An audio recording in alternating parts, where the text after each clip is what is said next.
G'day everybody and welcome to Dog Shadow Gaming. As always, I'm Belth and this is the channel where we live to game and game to live. Today we're looking at a completely new series I'm looking to start and hopefully people will enjoy it. It's in the Total War series. We're going to do another Mortal Empires campaign, but I wanted to do something a little bit different. I was kind of looking at, excuse me, I'll just readjust my mic a little bit here. Here we go, hopefully that's a bit better.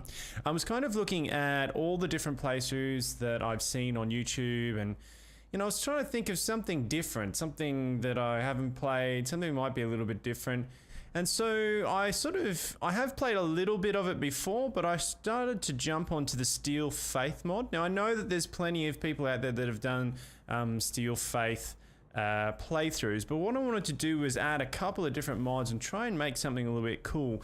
I'd have to say one of my favorite factions other than the dwarves is definitely the Empire. I really love the Empire. I think they've just got such versatility. I mean, you can do this really cool ranged gun build, and their guns are even more fun than the dwarves in a lot of ways. Or you can do really heavy knights, or you can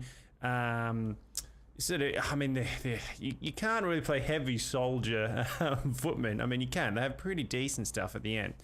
But anyway, I really wanted to play something a little bit different because the Empire campaign, well, I mean, it hasn't seen any love since TW1. And I mean, as great as it is, it's kind of a bit vanilla and boring, and who really wants to watch that? So what I thought is to do something completely different. So I went in and I had a look at Steel Faith, and then I went and had a look at I think I'm pronouncing this right, Cyranos' Faction Unlocker. And a mate of mine play all the time. We play doubles together. And we've been using the Cyranos Faction Unlocker just to play different campaigns and different stuff. The unfortunate part of that particular mod is that there's not enough heroes. So you kind of, in a lot of these little factions you have to start with, you don't get a really decent hero or, to play with. But so I stumbled upon Middenland. And I thought, okay, well, I'll have a look at the Steel Faith mod with the Empire, and you can actually have a full shrine to Ulric, the Middenlander's god, the wolf god, Sigmar's original god. In the lore, Sigmar, when he was a man, actually his god was Ulric, the wolf father, and the white wolf. And so if you've ever read Sigmar the book, which is a great book, guys, if you haven't read it, I would really seriously recommend you doing it. It's really cool. It goes through sort of his whole sort of life. It talks a lot. There's parts of the book that are very much around Middenheim. And I thought, wouldn't it be really cool to have Boris Todbringer do a full Boris Todbringer Steel Faith playthrough, a whole thing, like really go down that, RP the whole thing. We'll get the Teuton Guard. My apologies for those Warhammer buffs out there. I just badly rambled that name. The Teuton, I can't spit it out. You know who I'm talking about. The Wolfkin, we'll get a Ulric priest, we'll get the whole lot, right? And we'll run Boris Todbringer and start Middenheim and go from there and try to really play one. I had a brief go through it. I think I got about 10 turns in and thought, yep, this looks pretty good. Let's give it a go. So I put together a heap of different little mods. So I've given him a, we're starting in Middenheim with the normal region. We're going to start, playing Steel Faith, so it changes everything in the game. There's only so many units you can have, so you can't just run a full swordsman unit or a full of this. You've got to build buildings around it. It changes all the buildings too in Steel Faith. If you haven't seen it, if you have, you'll know what I'm talking about. If you haven't, it vastly changes the base game. Makes it a lot more complex, and buildings become a lot more important. You don't just build a garrison and that's it. You really got to think about it. Every building gives you different buffs and different things. You can only build so many of them. So instead of just building garrisons everywhere, it makes it a lot more complicated, which is really a lot of fun. It puts it a lot closer to the tabletop. Heroes are really cool, but units aren't necessarily as strong as they are in the game. It does make the battles a little bit longer, I've noticed. But I haven't played it seriously. I think I've played a couple of playthroughs over time, but I haven't really got into it that seriously. I know there's some really big fans out there. I know Indie Pride plays it quite a lot, and I've watched a couple of his stuff, and it does look really cool. So I really thought we would get into this, and hopefully it'll be really, really cool. It's going to dramatically change at the Empire campaign. Now, he will have a Griffin as well. I've got that mod. So just for mods, I'm going to keep the map pack mods we've been using in the other playthroughs, just so we get some really cool battles. He's now got a griffin. We've also got the Steel Faith overhaul. And I've also done a banners one that changes all the banners to more closer to the tabletop banners. We've also put in officers for all of the Sabini's officers. I will leave links to all these in the description so you can go and get them yourself if you want to. I know I've said that a couple of times, I haven't put them in. I will do it with this one. And yeah, so basically officers, there are now officers in every single, it's Sabini's, I think, Sabini's officers in all of your actual like units. Will have a little officer on the front of all of them, which just adds really cool stuff, and they all have their own flags and stuff. So it's just to bring it as close to the tabletop as we can. We're going to really role play this one as much as possible. I'd love to hear your feedback on this, guys. If you're enjoying it, you know, make sure you hit that thumbs up and we'll get into it. I'll make this first one a good hour, maybe a little bit longer, just to see if we go. And if everybody loves it and it's good, then we'll keep going with it. But I'm really keen to play this because I love playing the Empire, but they do get a bit stagnant. So this is something a bit different, bit of a different twist. Because we're playing Steel Faith, there's a couple of other catches that we'll work on as we get to them. All right. So we'll pick it. We get Boris Todbringer. We start with 1 Great Swords, 1 Mortar, which is pretty strong, both of those, and 1 Empire Knights. Very, very, very strong. You can actually get Middenheim Knights, I think Knights of the Wolf, I believe, which is really cool. All right, so let's get in. I don't think there's any real start scenes. I also have a bit of information on Boris Todbringer, which I will do for the turn times. We'll read that through. Hopefully it's not as bad as my Slayer one, but I'll do my best to make it as good as I can. Well, let's get into it. I'll start now while we're waiting. Boris Todbringer, known by his full title as Elector Count Boris Todbringer, Graf of Middenheim, Grand Duke of Middenland, Prince of Marienburg, Protector of the Drakwald, Warden of the Middle Mountains, beloved of Ulric. Now, this is by the way, this is directly from the Warhammer wiki. Is the Elector Count of Middenland. Graf Boris was a great warrior and a brilliant statesman, and had been the head of his family, the Todbringers, for decades. The last years of Graf Boris were full of whispered rumours that personal and political problems weighed heavily on his mind. His battles with the beastmen in the Drakenwald forest, in particular, were the Bane beast Khazrak, whose eye he took, and in turn lost his own right eye too the year after, were a ceaseless struggle. Okay. We're about to click on. I just want to get started into the next paragraph. Come on. Here we go. All right. I'll save that for our next turn timer, guys. So this guy in the lore, he's just gone back and forth with Khazrak. And so as soon as we start off, bang, here we are. There's Khazrak the One Eye, and we're going to be playing with him pretty much straight off the bat. So we start off here. We're in the middle. We're in. We've got Carroburg. If I'm butchering that, I apologize. Wesmond, and we've got Middenheim right there. So Middenheim starts straight off. Yeah, definitely going to do that, and we'll do that. Get them going pretty early on. Up here, we do have in the Brass Keep, true to the law. Well, not true to the law. I mean, no. In the Sigma book I was talking about, there's actually a necromancer in here, and then Sigma gets rid of him. So obviously, somewhere in the law, they've put a legion. I do think he goes back there actually and fights chaos. So that's probably close to the law. Now, I think first things first, we want to sort of shore up above us because we're not going to be. I don't think we're going to be taking out Nordland because they're going to be. So we'll. Welcome, my countrymen.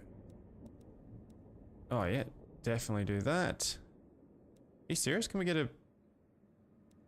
If I go.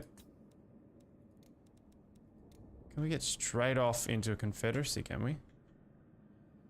Oh wow, that could be dangerous because what's he got in here? That could be not too good.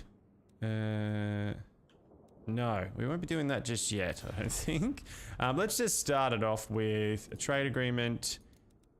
and a military alliance, and we'll do that as well. And let's see if he will pay us for the loveliness of being our mate as well.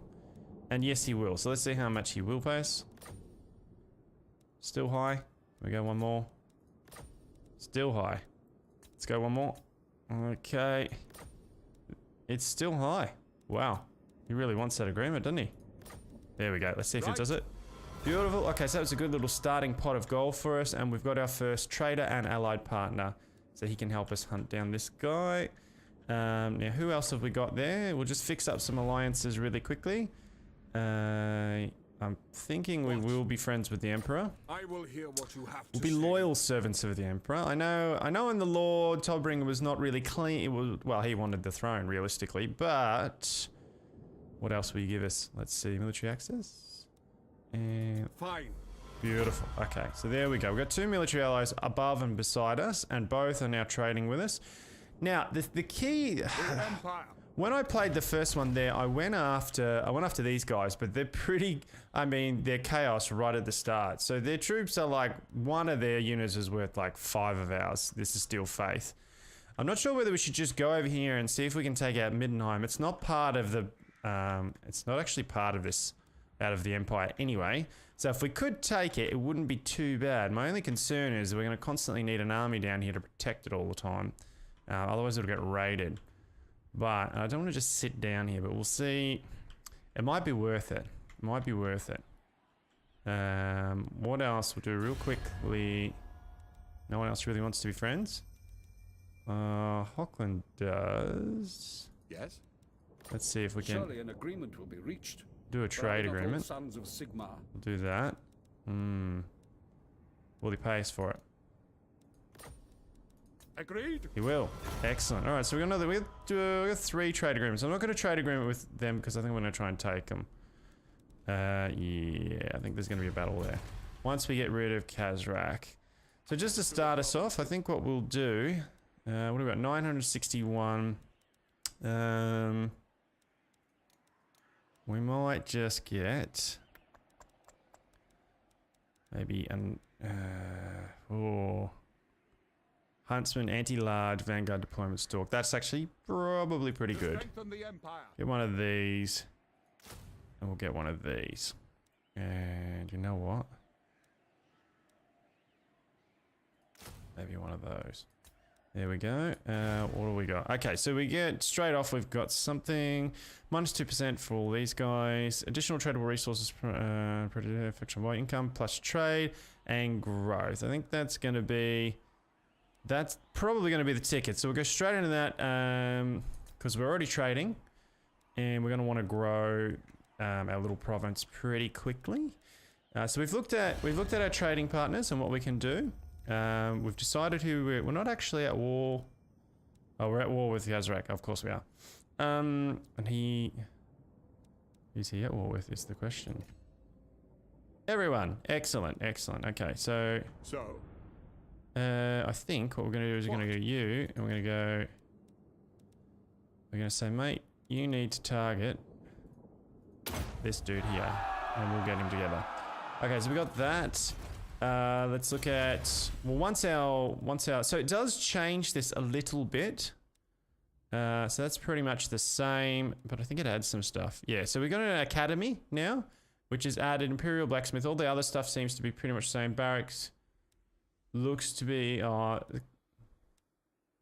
yeah, it looks to be pretty much the same. There's some slight changes there. And you've got Temple of Ulric. So this is where we're going to be going for.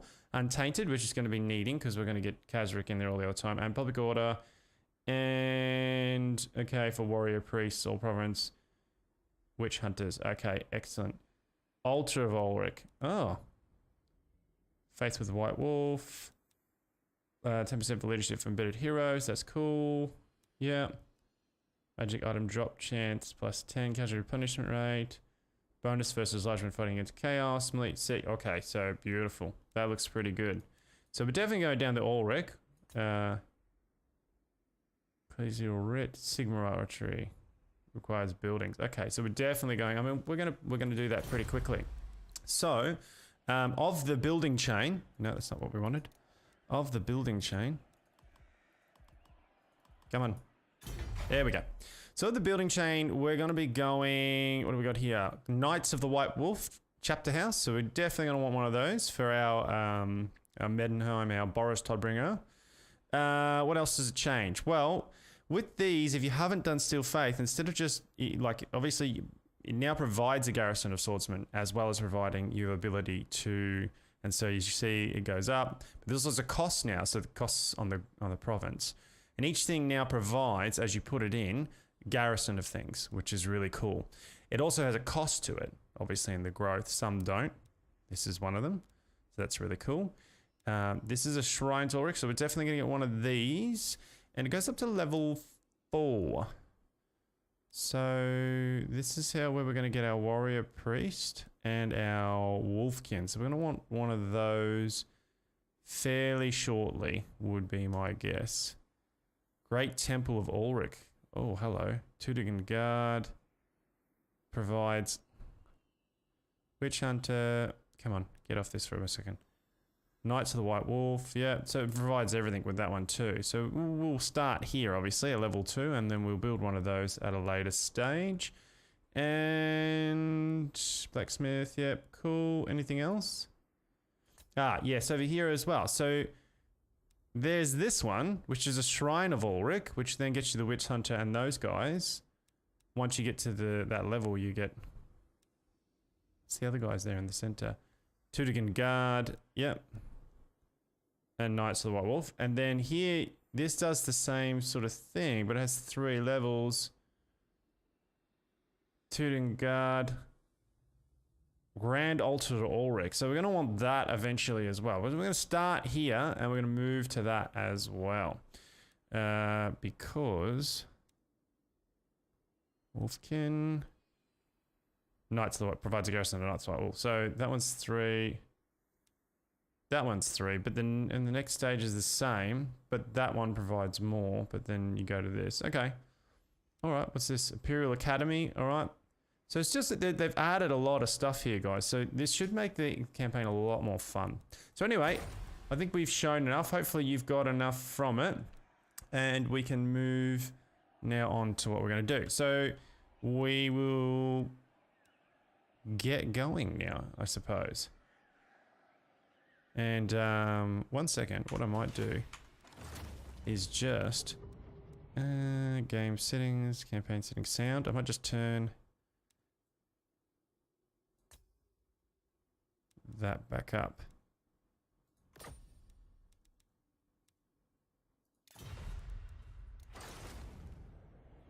Okay.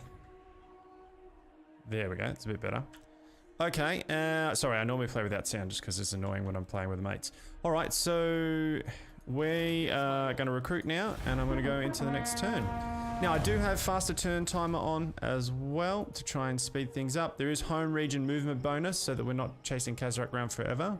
But outside of that, I haven't really changed anything. As I said before, there's a mod so that we eventually get the Griffin mount. Otherwise, all you get is a barded warhorse. And so Boris is cool, but he doesn't really get anything extra than any other normal general of the Empire. So it doesn't really make him special at all.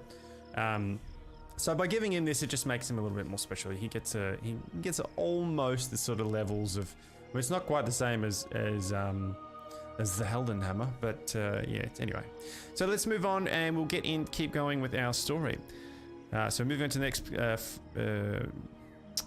section here. However, these rumors were true. Boris Todbringer was a determined man indeed, for outwardly as he remained, as vigorous as ever, and fearsome fighter and leader. He regularly led the armies of Middenland personally, smiting his enemies with his ruined fang, and urging his soldiers to victory with Karl Franz. When Karl Franz was elected emperor after the death of his father, only Boris Todbringer of Middenland opposed him. Boris lost the vote despite the support of the High Priest of Ulric, but it has since proved to be the most loyal and energetic of Karl Franz's counts. So there you go. Investigate the rumors. Yeah, we will. We're gonna get the okay. So Steel Faith Overhaul 2 lets you decide how your campaign will play thanks to the cap system. You can decide which cap system you want to use. Faction-wide caps enables a system similar to the Tomb Kings where unit types are limited and you must build buildings to extend the cap. Each faction has unique mechanics to extend their unit caps. Army caps enable a system which allows how many units types you can have in a single army. For example, you could only have X number of swordsmen of Hoeth and Y number of Phoenix Guard per army. Faction and army caps is, you guessed it, a combination of both systems. Note, enabling the cap system may make your game harder, and the AI will also have the same limitations for a full list of the cap, blah, blah, blah, blah, blah. Now, we've already got this on hard and on hard battle, because you can choose both in this one. You can choose hard campaign and hard battles, and I've got on hard for both. Steel Faith is a little bit more upped than your standard one, obviously. We're going to do faction-wide caps, just so that we can't have, like, well, realistically in the lore, there's like 12 steam tanks only ever made. So there's no point in having 22 steam tanks. So I'm just going to do faction-wide caps. This is the recommended. So you have to build more specific buildings to get some more specific units. And I think the units are a fair bit more like they're tougher, or like the top units have a lot more impact on the battle. All right, so this guy's over here, this dude's over here. We've got our guys now, so I think what we're going to do, I'm going to go after Mr. Kazrak here. I'm going to pull down to here. Alright, so we start off with the Ruin Fang, so it enables the magic attacks and the ability of the Ruin Fang, which, not really sure. Let me have a quick look. The Ruin Fang, ability of the Rune Fang. Okay. Alright, so the Rune Fang ability, armor piercing plus 30, weapon damage plus 30, splash attack power plus 30. Oh, that's interesting. Very, very good. Cool. And let's have a look at what he... So his tree is, I mean, it's fairly simple, straightforward tree. It's like at 17 we get the Imperial Griffin. At rank 2 we can get the Warhorse, which we probably will. I'm going to be going down probably the bottom path first, and then we'll probably move down this, because there's really... I mean, Boris Todbringer is pretty cool, but he's not necessarily like this superpower god, you know what I mean? He's just a very, very, very good general, I mean, he's still running with a Ruin Fang. There's a lot to be said for a Ruin Fang, but yeah, he's not a god or anything like that. Alright, so let's move into, while we're waiting on these guys. Personally, we just talked about Karl Franz.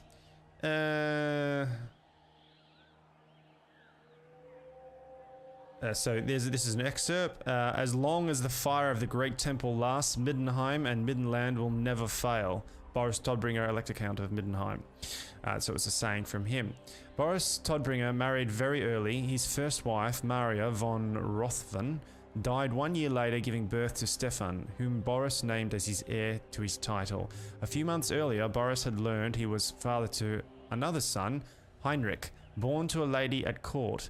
There are unconfirmed rumors that Heinrich was conceived the night before the Gaff's marriage to Maria. Okay, how do you want to... Yeah, so we'll just do default as on regions owned. Okay, rumors have been heard. Kislev the Emperor, the Elector Counts have made a secret arrangement to not attack another.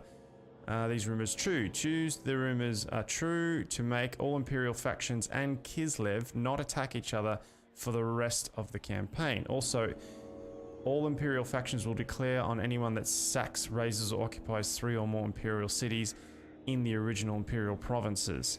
This can lead to a different campaign experience. Choosing the rumors are not true. We will not change diplomacy between these factions. I feel like you're gonna get them come down. You're gonna get chaos come down, and then we're gonna have chaos like spawn up in here as well. And I kind of want to go down and kick the hell out of the vampires, and then maybe come back up and start confederating counts and try and take on that way. I don't really want to have to be fighting men all the time. I'm going to say the rumors are true. And we'll keep this game about fighting chaos. and the vampires for the most part. And we'll still play the politics of the game though. I just don't want to be in the politics screen too much. Alright, cool. And he's gone off a running.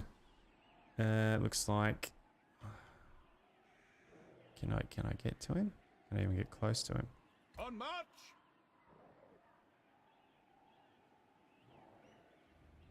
Fight for our nation! No, not quite. Okay. So, 2 for infantry units, leadership 5 for men, upkeep, ammunition. Ooh. Upkeep wouldn't be bad, would it? Try and, but rank is good. If you recruit everything there, let's go with rank to start with. Because later on we're going to get more rank stuff, and we're just going to want to be smashing out those ranks. Trying to get as many ranks on our stuff early on. Okie dokie. Yeah, we've got our first upgrade, so we're going to do that. Keep that money flowing in around that, and that's us. So let's keep going on. Appointments.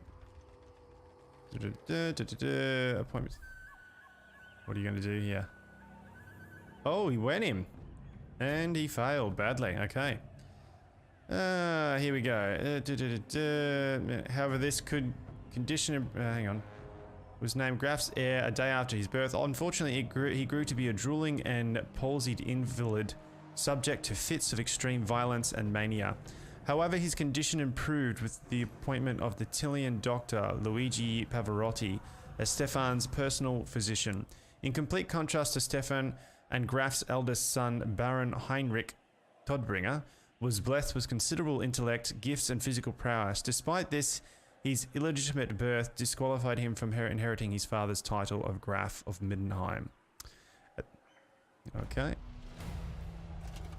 The number of beastmen has grown in recent years. Deep in the forests of the old world, a hidden cave, the secluded desert regions, they are waiting for their time to come.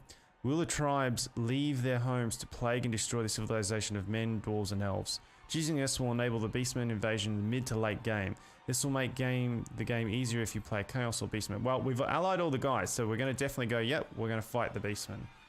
And that's more to the lore. Wow. The end times lore, I suppose. But he was fighting Khazrak quite a lot, so it's still within it. This is what I hate. You end up chasing the Beastmen around just because they're just that little bit faster. And we have got home reading and movement bonus on right now, so yeah, it's a bit sucky. Anyway, let's keep chasing him for now, and keep going with this. Okay, and we'll keep moving on. Oh, here we go.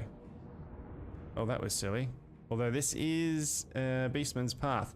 Let's fight it as our first battle of the episode. It's going to be pretty much a walk in the park, but that's all right. It will give us a chance to get some chevrons on people, and Beast Lord. Warherd of the One Eye. So we're going to... Yeah, we're going to really try and get some chevrons on our great swords in this one, and our knights. Okie dokie. Now, they're going to be somewhere up there, my guess is. Okay.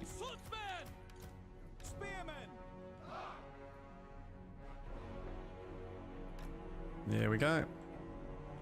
And let's get our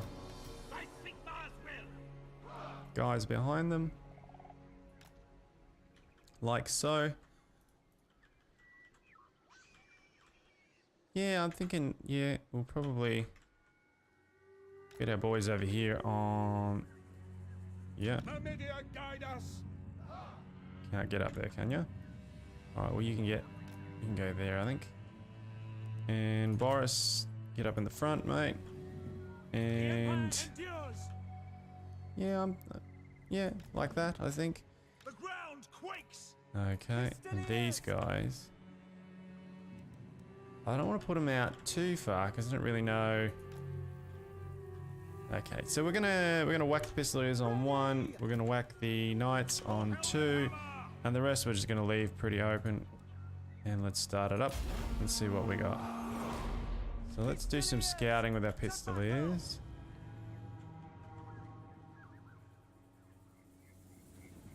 And we'll move this whole lot forward. Wise counsel.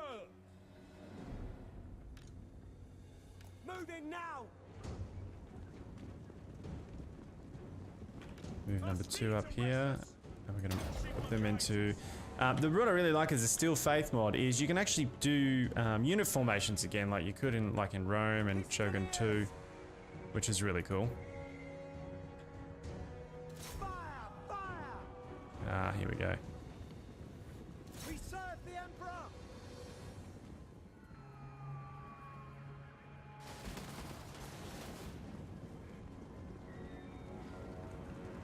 In range. Okay. Show us the foe. Sigma calls.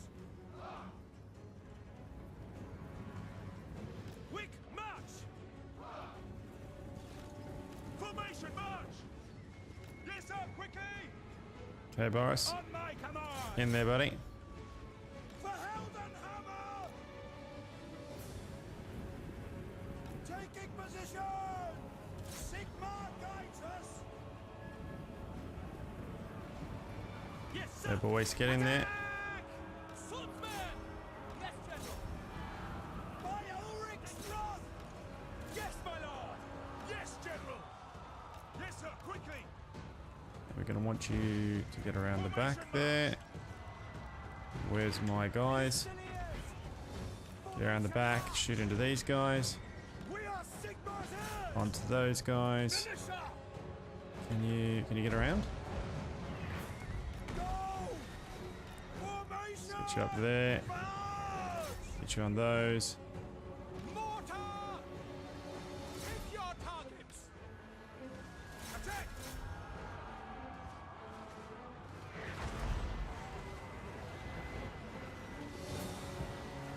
Yeah, we're going to stop them so we don't shoot our own knights. We await your orders.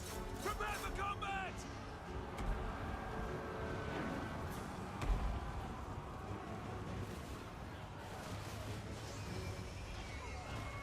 Okay. Get him, Todbringer. Alright, so it's all pretty straightforward from here. We're going to pretty handily annihilate these guys. Put these over here, guys, and shoot these guys. Yep. See Todbringer lay the smack down. There he is. By the comets. Get him, Todbringer. Flew by me. By Sigma, obey me. Get him. Charge! Oh, smack! He's trying to get away. Attack! Pistoliers, sir. And that's that. We're going to chase him down. Spearman! Sigma! Absolutely, we're going to chase him down. Obey! And we're going to get our guys onto... We're going to turn off Shall you protect that. us? Get him on that. The twin-tailed comet. Pistoliers, Sigma calls. Spearman! Try and take out as many of them as we can. Catch him. Yeah, we got him.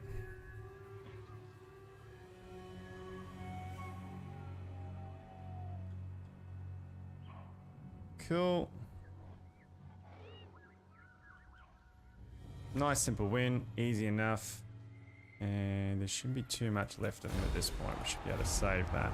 It's okay, we were going to win that either way, these guys, but you know, it was a bit of fun to play it and just to see how we went.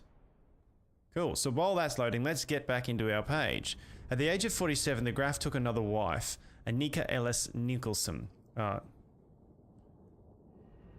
Anika Elise Nixel.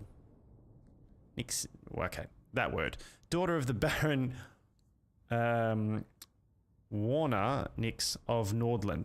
Unfortunately, the marriage produced no children, and Anika Elise died 10 years after the marriage. Graf had one more child, Katerina, born to a lady at court prior to his second marriage. In recent months, however, the Graf has been losing his usual firm grip on things. Okay, cool. We're gonna definitely be doing that one. We got something out of that one too, which was cool. His normal firm grip on things.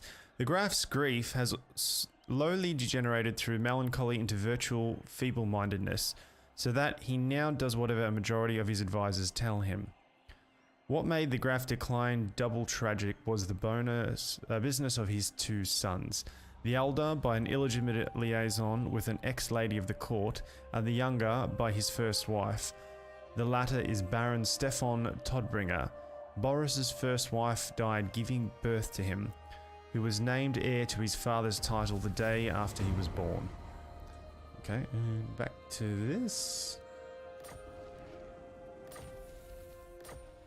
The Skaven are numerous and nearly everywhere. Their massive underground empire stretches from the plains of the east to the lush jungles of the west, from the southlands to the ice-capped mountains of the north.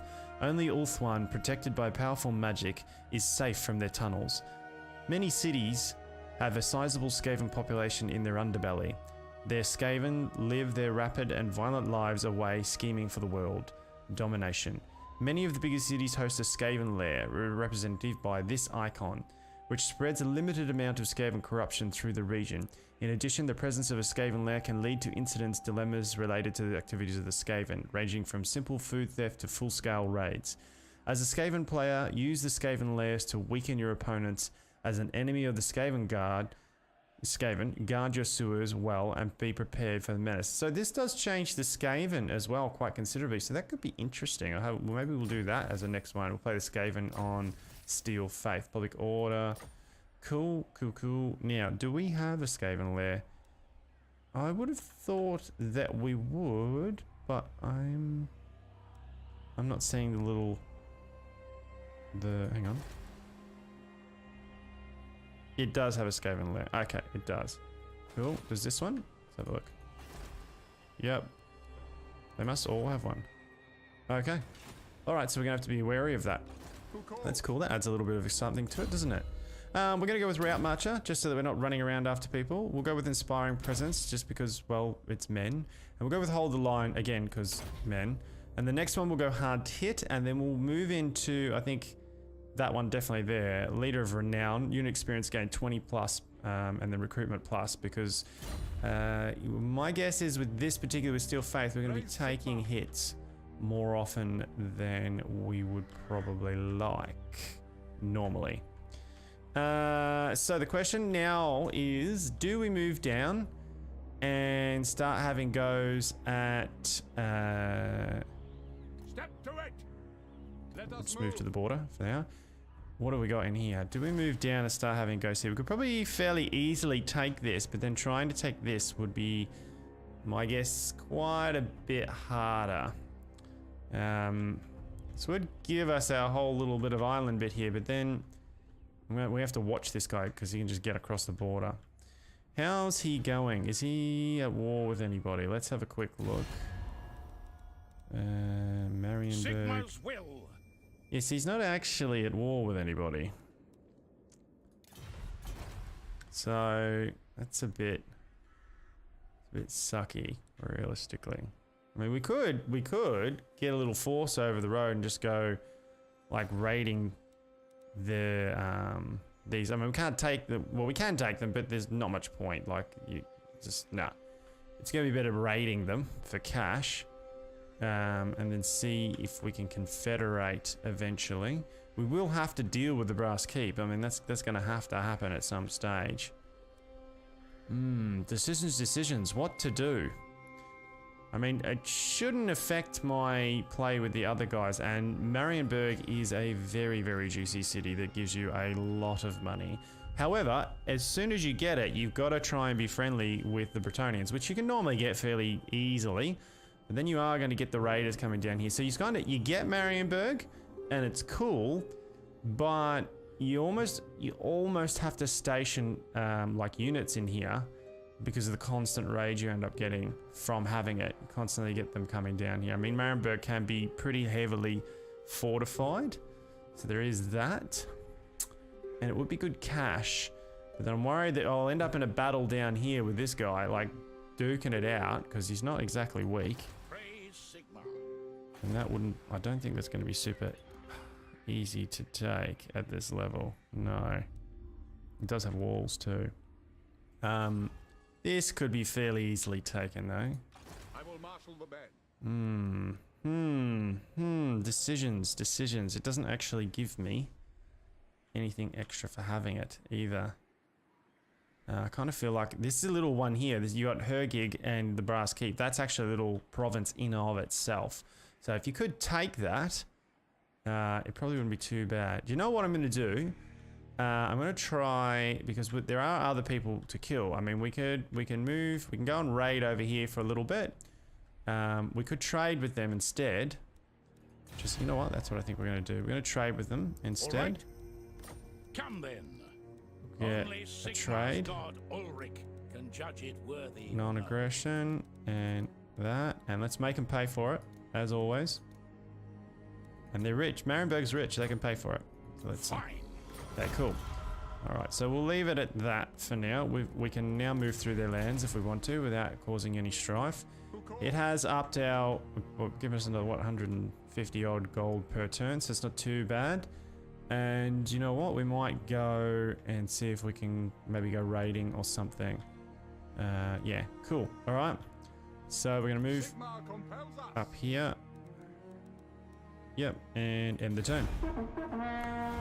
Okay, so let's go back to it while we're waiting on all that to happen. I have a suspicion that he'll start trying to take him anyway. What make... this is provided to be the most unfortunate mistake, for Stefan has grown into a pitiful invalid. A palsied and feeble-minded and drooling idiot, caring for him has made doubly difficult and exacting because of his extreme agitation and occasional outbursts of attempted self-mutilation and violence against others. The eldest son, Baron Heinrich Todbringer, was by contrast a man characterized by considerable intellect, gifts, physical prowess. For some years, Heinrich has been entrusted with diplomatic missions by his father, but this gifted man has been put in a desperately difficult situation by the enfeeblement of Graf Boris. Since he wasn't heir to the title, he now has two mentally and physically enfeebled relatives above him, and he felt unable to take over the Graf's duties. How could he? Here we go. Okay. Capture or occupy a settlement for Westerland following enemies. Well, I don't think we can do that because we've got this whole thing. Diplomatic plus 10 with Westland. Our countries have a request that was weaken the enemies. Okay, blah, blah, blah. Well, I'm not sure if we can do that because we're not really meant to be attacking each other. Okay, so anyway, what we're going to do is... What do we got here? Alright, we're definitely going to have to get one of these going. Now, he can't... He can get that, but he can't get the next one, so there's not a lot of point in doing that. We've already got that going. It's not going to be able to be built in this one. It's no good. We can get a garrison, but I feel like it's probably not needed just yet. This, however, this could help quite a bit. So I'm thinking maybe we go this, because this will help us with our campaign movement. Because this is just such big territory. And as soon as you get off the path, you're in trouble. However, we also do need this bugger, but he's going to need to go into the main city. So I think this one will give us where is it? It's Wesmond's here. So that'll actually give it a little bit of a garrison. We've got a free companies. It allows us to then recruit free companies. Yeah, I think that's the one to go. Gives us some growth as well. What's this? Generates 150 timber resources. Recruitment costs 24 for crossbowmen and spearmen. Rank +1 for crossbowmen and spearmen. Yeah, that's worth doing as well. We've already got one of these, so we don't need two. So this is the difference here, guys. You don't need to build one of these in every region. In fact, if you did that, if you have a look, each one pulls off 5% of the region's income. So you don't really want to do that. It does provide a fairly decent garrison and allows you to get spearmen with shield and swordsman. Also ups the the siege holdout time but region wide. So this is region wide bonuses for these things instead of having individuals, which is a lot better, I think. Okay, I think that's kind of it. Where are you? He can move. All right, so let's get you moving. What else did we pick up the other day? Magic resistance. Yeah, that's cool. get you moving, and we're gonna wanna.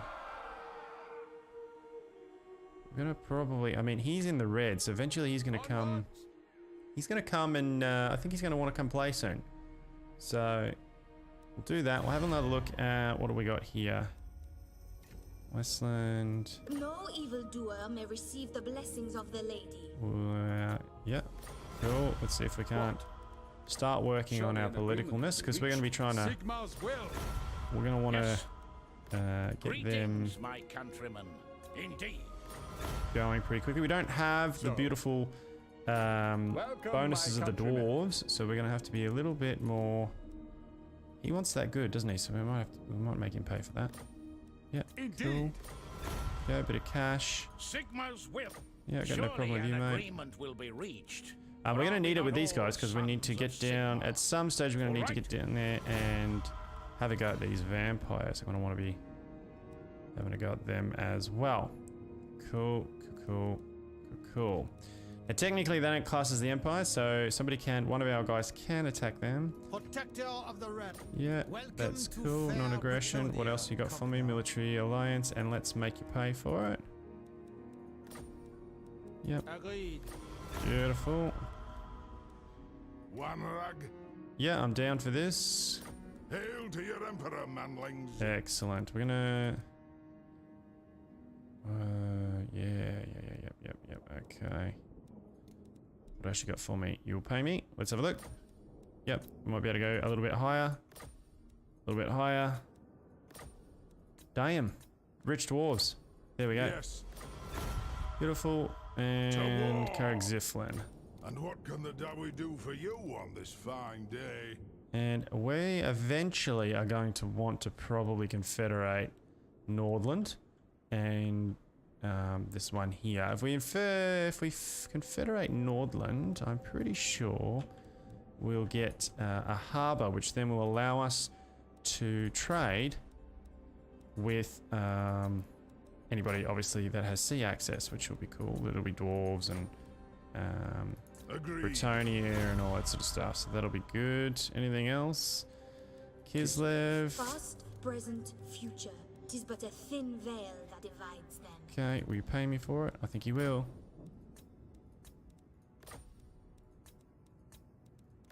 Damn. That was good. That was good. Okay, I think we're pretty good. Everybody else we're okay with being at war with. And rightio. Okie dokie. And that's that. So that's that turn. And we'll slip on the speed. And here we go. In a desperate attempt to redeem the situation and attend to Stefan's needs, a famous Marigalinus physician, I can't pronounce it, guys, Marigalinus physician has been imported into the city. In spite of having been there for but a few weeks, Luigi Pavarotti had already gained a city-wide notoriety for his enormous appetite, and was well known, and was known universally, despite his Tilian origins, as a Herr Doctor. Remarkably, this Svengali-like character managed to stabilize the condition of Baron Stefan, and certainly, when Luigi was around, Stefan was remarkably docile. But although there was little hope that shaking Stefan would ever be in position to assume his father's mantle, Graf Boris showed no signs of wanting to alter this edict of succession in favor of Heinrich, for example. Alright. To the provinces. Okay, what are we going to do here, guys? I feel like we could probably go raiding, maybe Doom Keep or something smaller. Just pack dice. Yeah, that could be fun. Maybe just jump across here and have a bit of fun there. What does the Emperor bid? Could be good, could be good. I'm cautious because I reckon these guys are going to come out sooner or later. So let's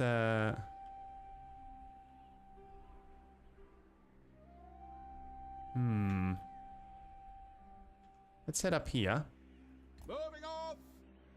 And yeah, then we might go across the way a little bit. and see what we can do. Now, what's he got there? Oh, he's got nothing in there. What do you got? Okay, yeah. It's probably... We might come down here and take on this one as a little one there for now. I just got to remember that this is still fact, so the chaos are pretty tough, very tough. So let's keep going.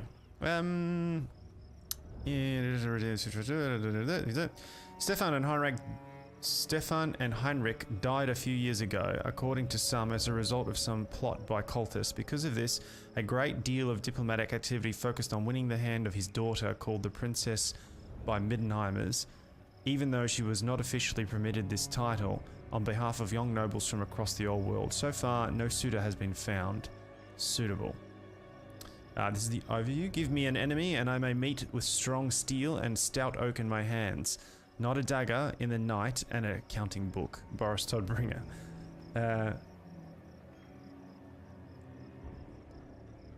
Okay. This is the next bit of the overview. Graf Boris Todbringer and the Todbringers are a family with the most distinguished lineage. They are distant relatives of von Bidenfon family, descendants of Gunther von Bidenfon, brother of Emperor Magnus the Pious. I serve no master. Cool, well, we got a light wizard. That's not bad. That is actually pretty good. So I'm gonna pop you in there. This will help. And here we go. What can we... Oh, definitely. Yep. Gonna want that. Now, I don't think we can leave. I was just thinking about it then. We probably can't leave the province because we're gonna get a rebellion in short order at some stage. But what we will do is we'll just head down here because this should be fairly quick to get across the ice. And our poor guy will have to come down here on maybe the next turn. So what do we got here? What do they got? Packed ice. Not that much more than the other one, is it? So what do you got? We should be able to deal with that. More orders, great weapons, more orders, more orders, more orders. More spearmen, more champions, great weapons. Okay, more, yeah, okay. Should be able to do it. We've got a bit of a disadvantage in that our troops aren't quite as tough, but we'll call it there. Now, where were we? And Emperor Magnus the Pious, the virtual savior of their empire, in times still remembered in verse, prose a song. Graf Boris has ruled within the context of a semi-democratic government developed by his forebears. Technically, he enacts all laws within the city, but he has many advisors and interested parties, merchants, artisans, religious leaders, and others, can make recommendations and representations to him through a variety of Bürgerlich Commissioner, city council, or even directly in some cases. But the Graf's enlightened approach to rulership has one important consequence to be highlighted now. Middenheim is perhaps surprisingly a rather liberal place. Its people tend to be tolerant and even trusting. While some parts of the city are poor, not to say squalid, Middenheim is a better place to live than many imperial cities. Skull takers have been destroyed. Interesting. Yes. Let's see, where is our... Just quickly. 35. Okay, so not too bad. We should be able to get down. We might wait till our light wizard gets down here, and we might go into this and grab potentially another one of these, I think. Have to wait 2 turns on that one. That's right, we need one more turn anyway. And speed that one up. Okay, where are we? What do you say? A bit liberal. Currently, relations between... it's a better place to live in the imperial cities. Liberalism might seem odd in a fortress city. It surely has much to do with the fact that the Todbringers have for many years taken care to listen. Yeah, sure, we can do that. Let's do a counter and maybe do a payment. Good.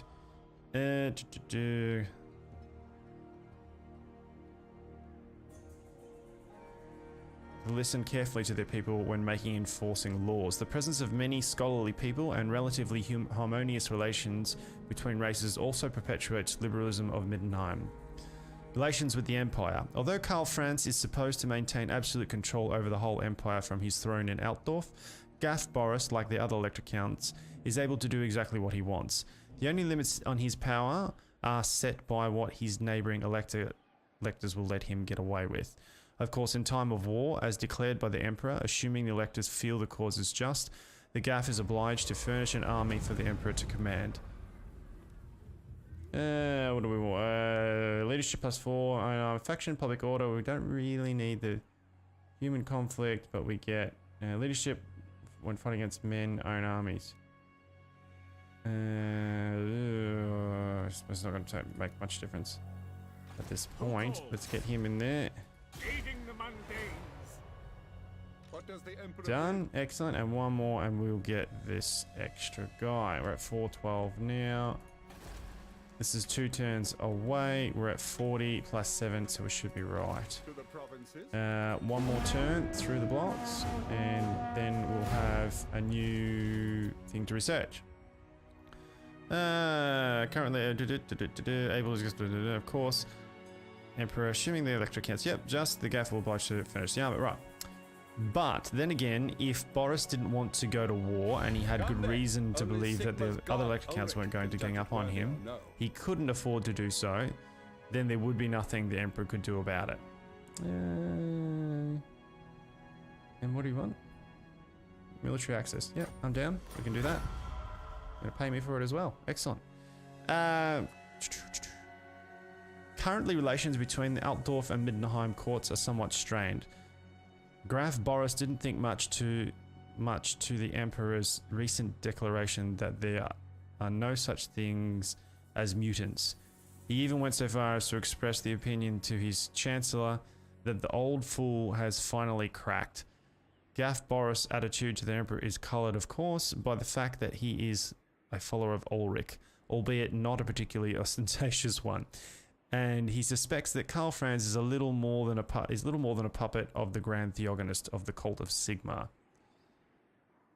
Hardly surprising then that the High Capitular Warner, Salt's High Priest of Sigmar in Middenheim, is not a welcome visit to the Graf's court. Cool. All right. So state troops is finished. We now, whenever we recruit, we're going to get a little bit more. I feel like we're going to need the money, so we'll be going after that. Now, we got our extra bit of artillery here. We can... There's no actual army there, is there? So, if we do this... Can we get across? Can we get... I wonder if we can get across into there, or... To battle!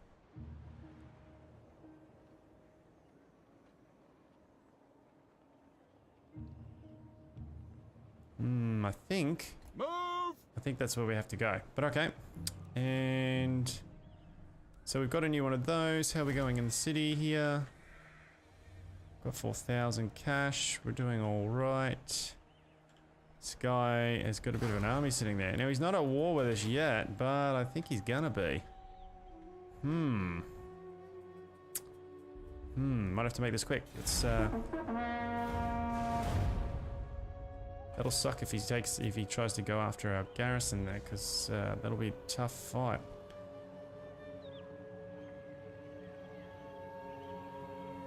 Might have to zip back, in fact, we'll see. So there's currently relations between... Yep, okay, we've gone through that. Yep, the quarter... Yeah. Graf Boris is also closely linked to the minor province of Nordland. The ties with this sparsely populated area date from the marriage of Brunhild Todbringer to the then Baron Ludwig Nielsk in 2368. Since that time, relations have been strengthened by the marriage of Boris's father to Brigitte Nielsk in 2457, and Boris himself took Annika Else, daughter of the current Baron. as his second wife in 2502. Northern looks to Middenheim for its security, for trade links with the south and west, and provides in return the main source of wood. Wood elf human trade, political support, and the occasional regiment of archers. Personal advisors. Deliver your missive and then get from my presence. Oh, he's declared war on us. Okay. Okay. Yeah, why not? They've all gone to war with me, of course. It's... Ooh, I don't like this. I don't like this at all. We are definitely gonna have to zip back, I think, because he is... If we head all the way up here, then we can get down probably quicker than me going in there inland. So I'm gonna go... We'll head up here. To battle! Cool, and I think if we press R, it'll do it a bit quicker. Cool. Alright, and then we should be able to get force march on the next one. So, I feel like we really need to get this going now.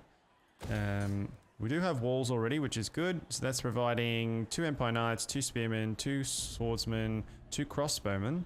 And then we've got this up to rank 2, which gives us 1 Halberd, 1 Swordsman, and then the city itself, 1 Empire Knight, Empire Captain, Halberder, yeah, 3 Halberds, 3 Swords. So it's still got a fairly decent garrison in it right now.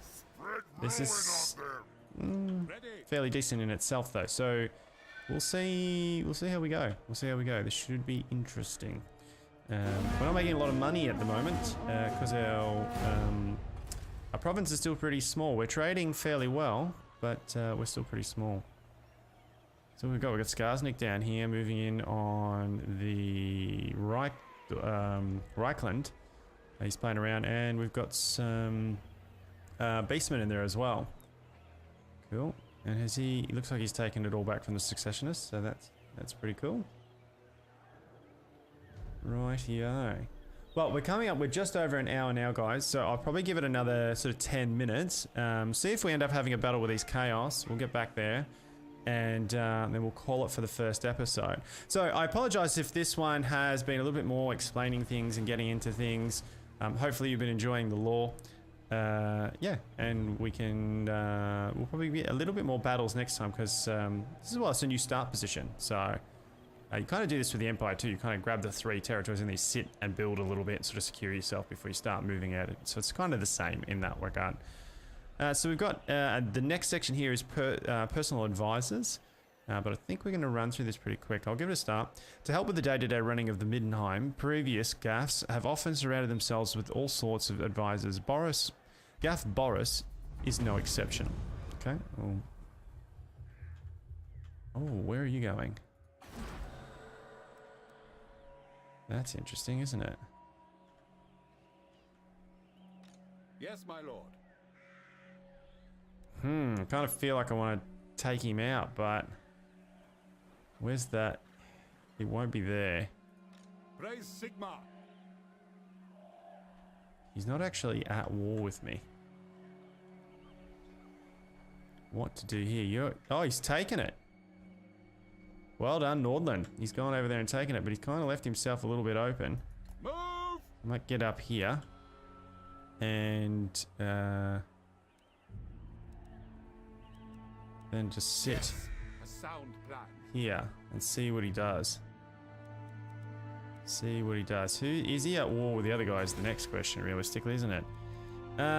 So if we can go to 3 on this, which would be pretty good because it's actually doesn't have one of these, and this is worth a bit of money. So I'm thinking that one will be our first one, and then we'll go up on the next one. Who is he at war with? Let's have a quick look. He's at war with... Are you a god? No, he's actually not at war with either of us. What? He's at war with these guys and the guys behind him. So, alright. Let's see how it goes.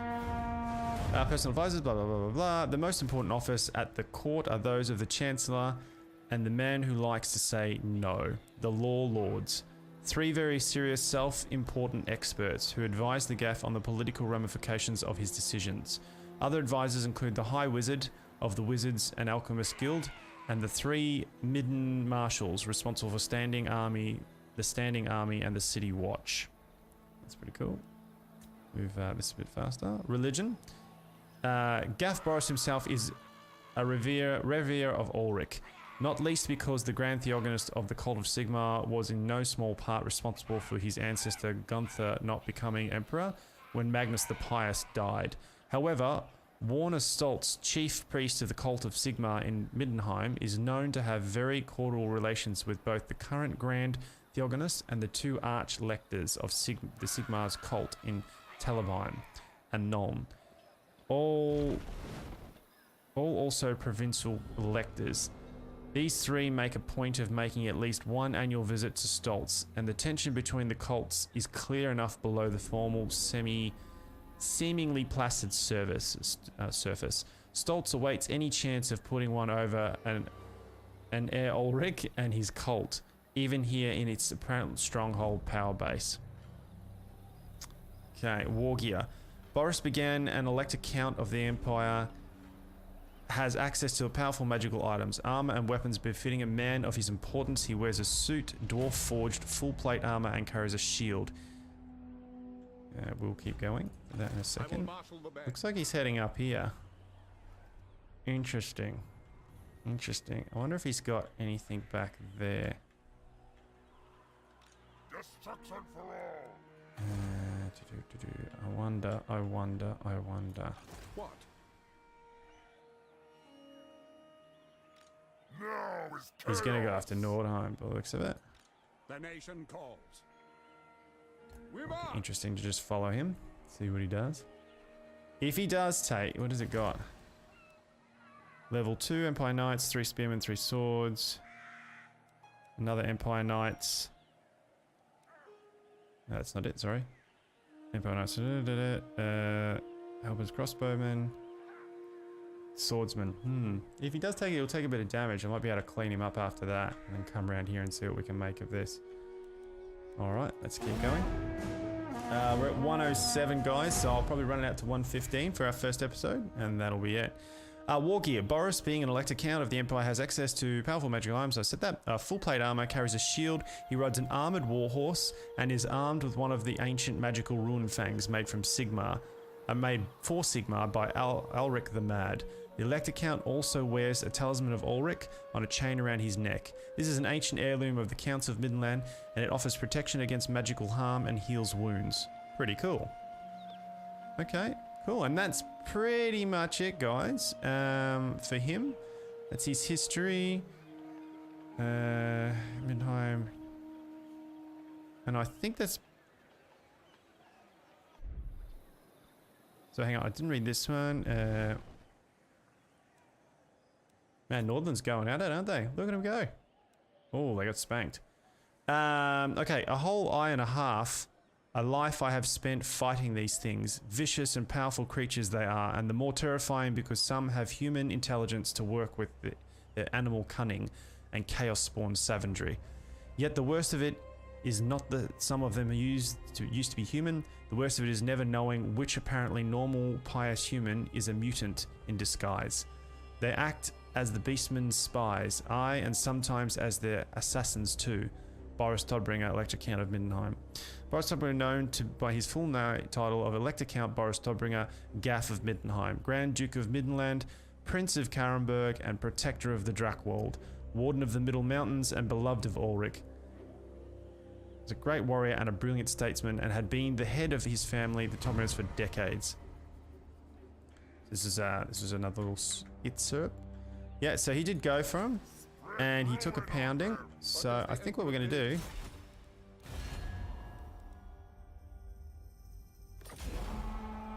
Yeah. Into battle. He's going to try and run. Oh. Ah, yeah. Take up the pace. So, for Heldenhammer. So we could take that as well. But I don't really want to, because it's just sort of sitting out there and not really doing a whole hell of a lot. at this point. I'm going to clean this guy up before he gets a chance, and then I'm going to come back and we're going to have a go at this. Try and take that, and then we'll see if we can confederate Hergig here. Yeah, that's what I think we're going to do. Who called? So we're going to call it there for now, yeah. And then in the next one, this probably won't be a fight, guys. We'll quickly resolve it anyway. Was a great warrior and brilliant statesman, has been the head of the family of Torresons for decades. The last years of the Graf Boris were full of whispered rumors that personal and political problems weighed heavily. Oh, we've already read through this. So that's fine. Okay, so that's off the wiki. You can look that up yourselves, guys, if you want to. He's pretty cool. He's like this one-eyed general, and he has this whole. There's a lot of stories of him going back and forth with Kazric. Okay. Okay, looks like we're now battling Marienburg anyway. So, yeah, there you go. We're in a battle after all. And yeah, so you can have a look into it. So, I hope you've enjoyed this first start. It's something a bit different for an Empire campaign. A different general, a different starting point, playing as the Empire still. So, you know, we'll probably still do, you know, we're definitely going to be doing the Wolfkin and the Wolf Knights and the Teutonen Guard. We're going to be really doing the flavour of Middenheim and playing that way. But we'll also have, you know, we'll have Hellblaster, volley rocket guns and all that sort of stuff. Definitely get into that. Yes. Did he get away? I think he's got away. Yeah, we're going to do the Silver Watch, definitely. I think he's going to get away, and there's not a lot I can do about it. I wonder if it's easier for me to go and cut him off at the path.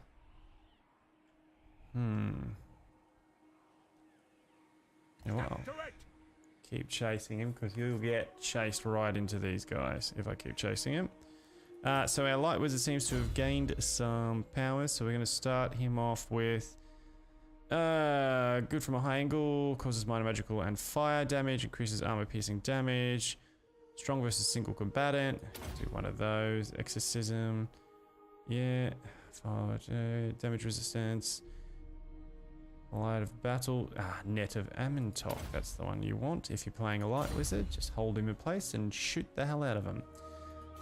Alright, we'll go one more here. And we probably won't catch him in this next one. He'll probably keep running and he'll run straight into to these guys. I can't remember what they're bloody called.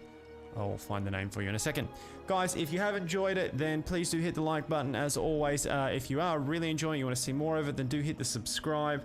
Don't forget to leave a comment, guys. I love getting your feedback, whether it's just a thumbs up or hey, can you do this, or maybe you could change this mod, or go after this faction, or you know, if you've got a suggestion on some names of some different. I haven't named my my swordsman yet. Not my swordsman. My oh my god, I just cannot think of the things I want to think about when I'm trying to think of them.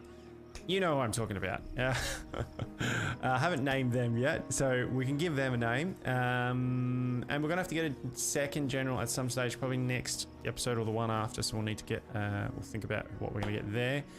As always, guys, I'm also on, so you might be watching this on Facebook or you might be watching it on YouTube. Either way, it's the same thing. Share the love, share it out there. You can also catch us on Instagram at Dog Shadow Gaming and Twitter at Dog Shadow Game 1. And okay, so none of yous went after him. Okie dokie, that's a bit To the provinces. of a pain in the bum. All right, what has he got in here? He's actually got. By the comet. I think we have. What kind of relationship do we have with these guys? Just before I go running through their lands. Yeah, we're cool. We can definitely go after them. So What I should definitely do is get him to chase this guy. There's not much left of him. He hasn't really. Yeah, we should be able to catch him. That should be enough, and I'm gonna start heading back. Now, let's go that way. And we'll start heading up here because we're gonna want to sort of start raiding here or pushing this guy a little bit. What else can we do here? We might. How are we looking here for? Okay, so Hochland.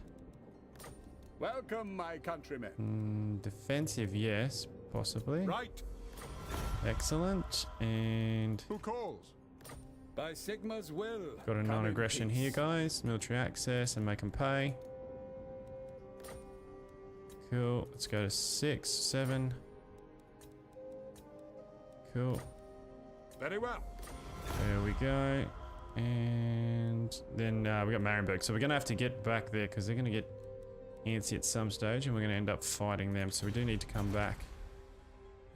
Have they don't seem to have made any progress towards us, but they do have a rather large army down there, which we are not going to want to tangle with just yet.